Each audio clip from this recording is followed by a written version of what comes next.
This is presentation number 1 by Melissa Rice and Carrie Higgins. We read the article, What Does It Mean to Say a School is Doing Well? By Elliot W. Eisner. Elliot W. Eisner is a well-known author, artist, educator, and educational theorist. He attended Roosevelt University in Chicago, where he obtained his Bachelor of Arts in Art and Education. Then he went on to Illinois Institute of Technology, where he got his Master's in Art Education. Then he attended the University of Chicago, where he obtained his Master's in Education and then obtained a doctorate in education. One thing that Eisner discusses in detail is rationalization. According to British Google Dictionary, rationalization is the action of making a company, process, or industry more efficient. Throughout the article, Eisner rationalizes the need for school improvement by discussing numerous features.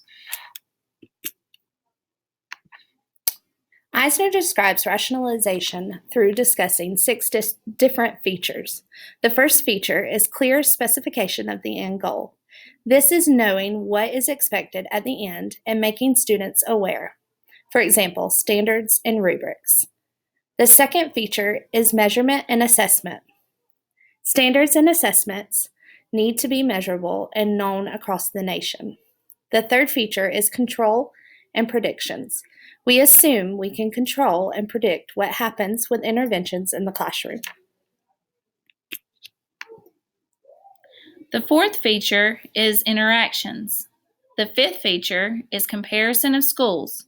It is like the saying, comparing apples to apples or apples to oranges.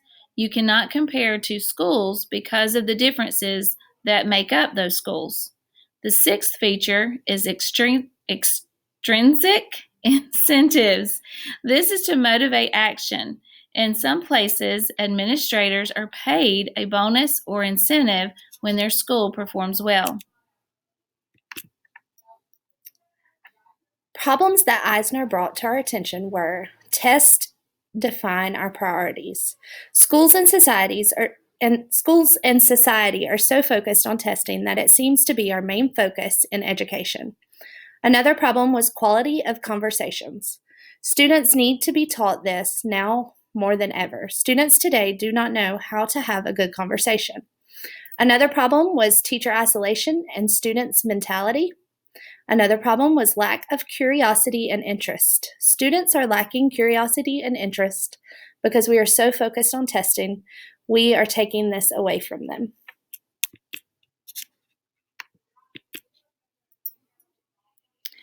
All of my arguments have had to do with creating an educationally informed community. We need to ask better questions, states Eisner's purpose. Eisner's main purpose was to bring arguments and questions to the reader's attention in order to bring awareness of the need for our communities to be informed about what is going on in schools so that they can make an informed decision about school reform.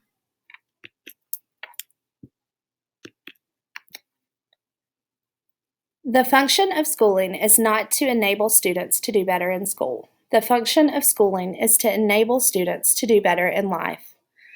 This was something that really stuck out to us because we agree with Eisner and think that this should be the main focus of schools.